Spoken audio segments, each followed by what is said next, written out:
আসসালামু আলাইকুম। Microsoft Excel part number 2 তে আপনাদের সবাইকে স্বাগতম।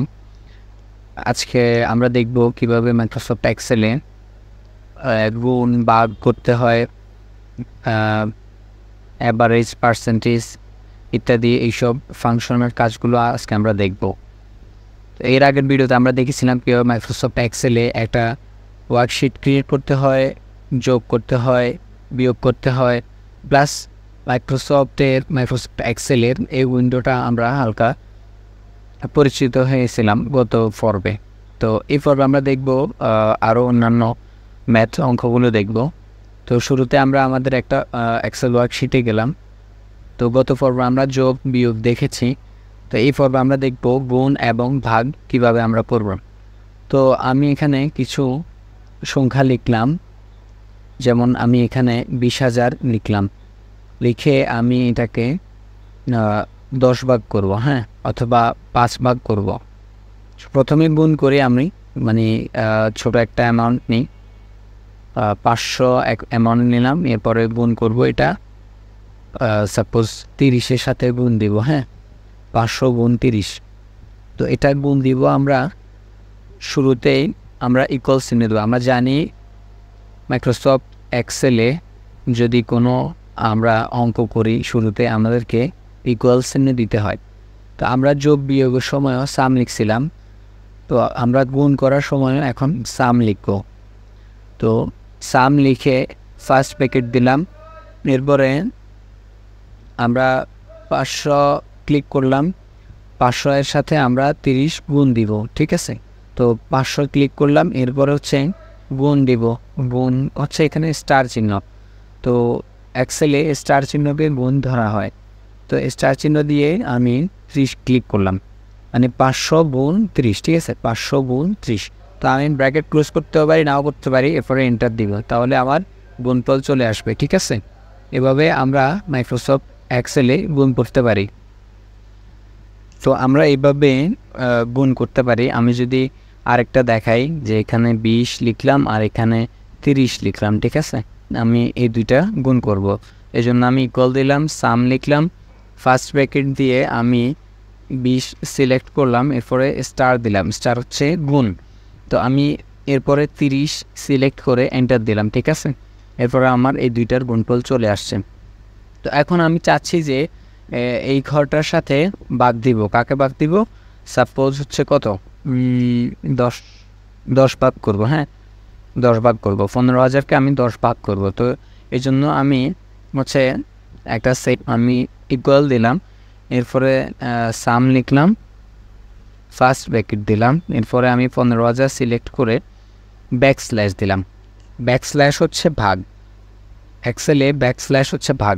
আমরা যেভাবে ভাগ চিহ্ন দিই এক্সেলে ওরকম ভাগ চিহ্ন দেওয়া হয় না, ভাগের জন্য ব্যাকস্ল্যাশ দেওয়া হয়। এরপরে আমি 10 ভাগ করবো, এই জন্য 10 সিলেক্ট করলাম, হ্যাঁ, 10-এ ক্লিক করলাম।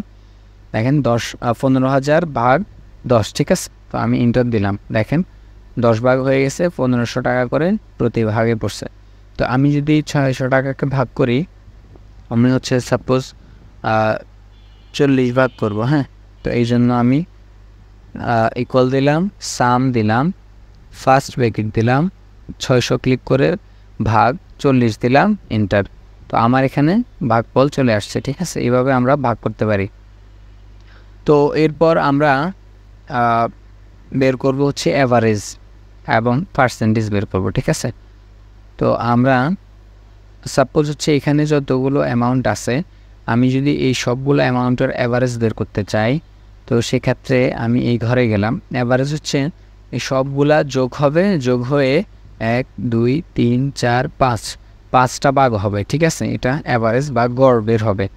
এই 5টা গড় যোগ হবে, যোগ হয়ে 5 ভাগ হবে, এটা হচ্ছে গড় বা অ্যাভারেজ, ঠিক আছে। তো আমি এই জন্য ইকুয়াল দিলাম, অ্যাভারেজ লিখলাম।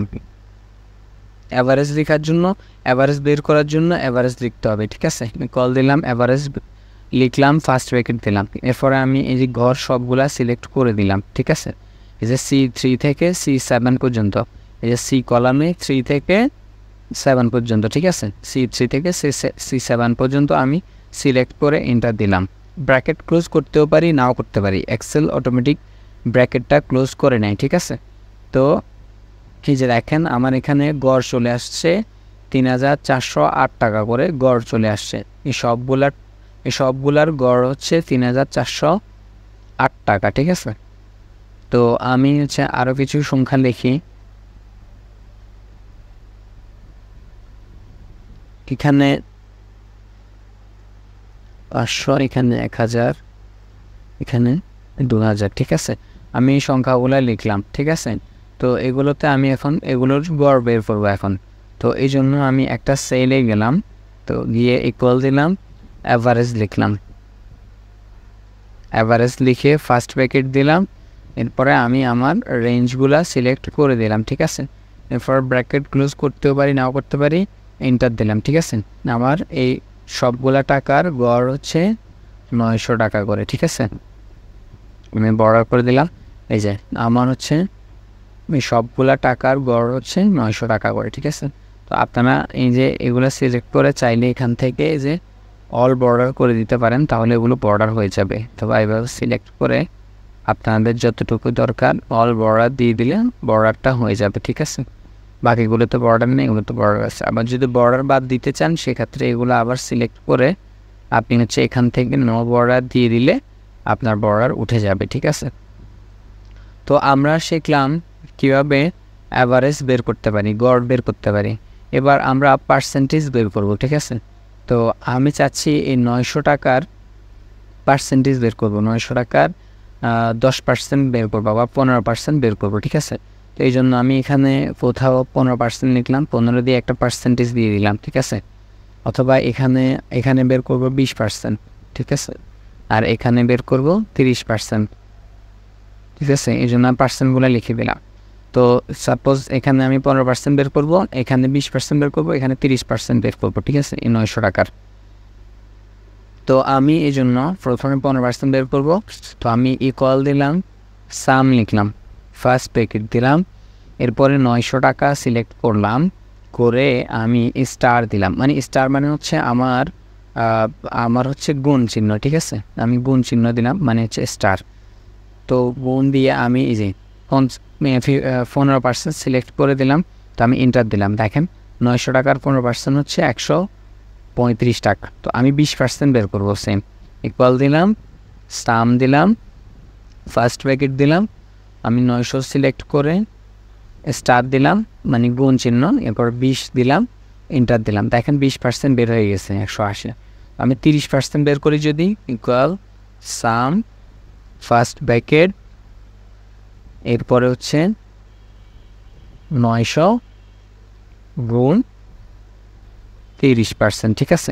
এন্টার দিলাম, 30% চলে আসছে, ঠিক আছে। এভাবে আপনি আপনার যত পার্সেন্ট দরকার আপনি বের করতে পারেন। আরেকটা দেখি, ইকুয়াল দিলাম, সাম দিলাম, ফার্স্ট ব্র্যাকেট দিলাম, ৯০০ সিলেক্ট করে এখন স্টার দিলাম। তো আপনার যত পার্সেন্ট দরকার, আপনার যদি এখানে 40% দরকার হয়, আপনি 40 দিয়ে পার্সেন্ট লিখে এন্টার দিলে চলে আসবে, ঠিক আছে। আপনার 40% চলে আসছে ৯০০ টাকা থেকে।